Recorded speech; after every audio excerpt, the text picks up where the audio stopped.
Balik po tayo sa mga balita. Ito na. Matapos nga mag-viral ang video ng eksena ng isang security guard at ng estudyanteng nagtitinda ng sampagita, agad sinibak ang gwardya sa pwesto ng pamunuan ng SM Malls. Hinahanap na ngayon ng otoridad ang biktima para makapagsampa ng kaukulang kaso laban sa gwardya. Habang humingay naman ng dispensa ang pamunuan ng security agency sa naging aksyon ng kanilang empleyado. Kunin natin ang live report ni Mar Gabriel. Mar! Alex, dalawang paaralan itong pinuntahan ng mga investigador ng Mandaluyong Police para nga matunto nila kung saan nakatira itong biktima doon sa nag-viral na video. Isa sa mga paaralan na yan, yung Pugad Lawin High School dito sa Quezon City at isa pang paaralan sa Pasig City. Itinaboy at sinira pa ng security guard na ito ang mga panindang sampagita ng babaeng nakasuot ng school uniform. Nang pumalag ang biktima, agad na gumanti ng sipa ang gwardya.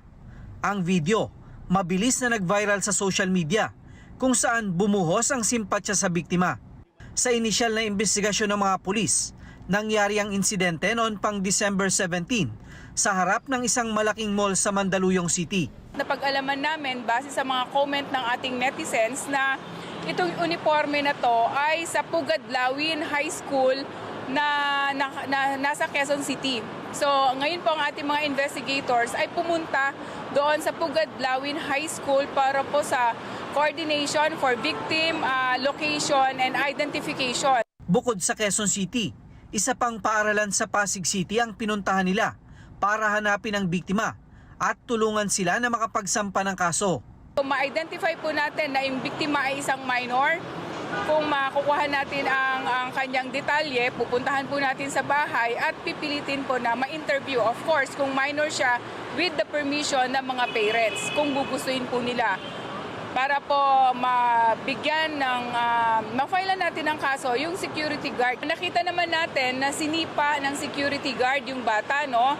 So, pwede po siyang mag-fall ng physical abuse under RA 7610 or yung ating tinatawag na Anti-Child Abuse Law. Ang PNP Supervisory Office on Security and Investigation Agency o SOSIA nagsasagawa na ng motu proprio investigation sa insidente. Layo naman nitong tukuyin ang kasong administratibo na maaaring kaharapin ng CQ. Considering na medyo marami pong possible na ma-file na cases, maaari pong ma-aggravate ito, maaari pong ma-impose siya ng penalty na suspension and pwede rin po cancellation and revocation ng kanyang lisensya. Inaalam na rin ng SOSIA kung may pananagutan ng security agency nito. Isa po sa ating action taken would be to invite the security agency. At the same time po, yung mga training agency nito, kasi para alamin natin kung talagang nadi-deliver or nare-relay yung dapat na matutunan ng mga security guards because that's basic sa mga security guard na i-practice nila yung proper decorum, comply with the ethical standard ng PSPs. Ang Red Eye 2 Security Agency humingi na ng paumanhin sa naging aksyon ng kanilang security guard at nangako na papaalalahanan ang kanilang mga tauhan na maging profesional sa lahat ng oras. Ang pamunuan naman ng SM Malls, mariing kinundina ang insidente at nakikisimpatya raw sila sa biktima. Inalis na rin nila sa pwesto ang security guard at hindi na raw ito papayagan na mag-duty sa lahat ng kanilang mall sa bansa. Alex, sinisilip na rin daw ng mga pulis sa kanilang investigasyon yung mga kumakalat ngayon sa social media kung saan ikinukumpara itong biktima doon sa dalawa pang video na nag-viral din kamakailan. Pero ang focus daw ngayon ng mga operatiba ay tuntunin itong lokasyon ng biktima para mabigyan linaw dito sa nangyaring insidente. Alex? Okay, Mar, kung may katotohanan na December 17 pa, 2024 nangyari ang insidente niyan, ang tanong, bakit pa hahanapin ng PNP ang biktima kung the day itself, December 17, hindi nga nagrereklamo yung bata?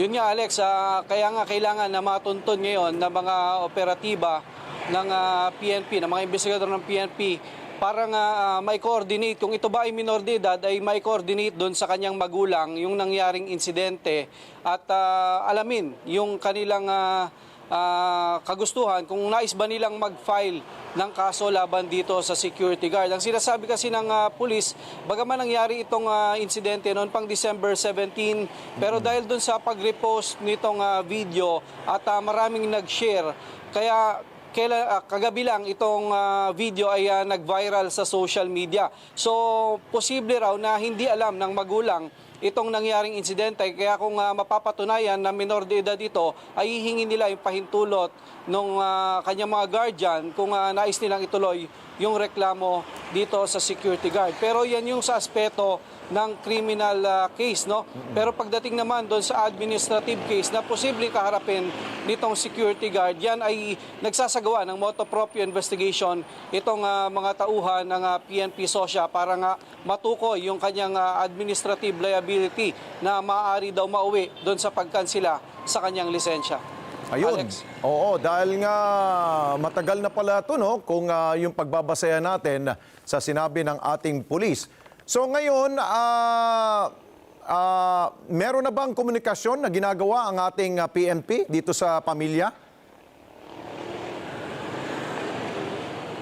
Yun nga Alex, ang sentro ngayon ng investigasyon dahil ang pinagbabasehan lang nila ngayon yung suot na uniforme ng biktima. May mga nakakapagsabi na yan ay uniforme ng isang paaralan dito sa Quezon City at may nagsasabi din na yan uniforme naman ng isang paaralan dyan sa Pasig. So dalawa yan na bine-verify ngayon ng mga pulis para malaman nila kung sino ba talaga itong nasa viral video at matukoy nila kung saan nakatira yan at mula doon ay malalaman nila kung nais bang ituloy talaga ng pamilya yung pagsasampa ng kasong kriminal laban dito sa security guard. Okay, siguro panghuli, Marno, interesado rin ba ang Mandaluyong City PNP na hanapin yung nag-upload nitong video nito? Dahil kung matagal na pala itong video nito, ba't ngayon lang niya nilagay sa social media? Baka meron siyang hidden agenda rin.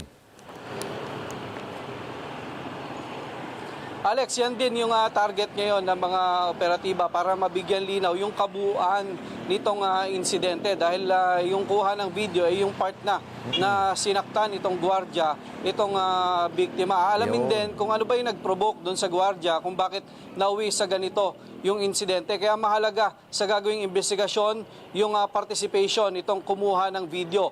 Ang base doon sa investigasyon ng Mandaluyong Police, actually na-post daw yan on that day. Pero hindi naman agad nag-viral, no? Pero ngunit nitong mga nakarang araw may nag-repost at na-share na ng marami, kaya ngayon ay kalat na yan sa social media. Okay, sige, maraming salamat sa iyo, Mark Gabriel. Mata natin sa Campo Crame. Thank you. Maraming salamat sa inyo pong pagsubaybay sa Mata ng Agila Primetime. Para malaman ang matatag, matapang at matapat na mga balita, i-follow lamang at mag-subscribe sa @Net25 TV.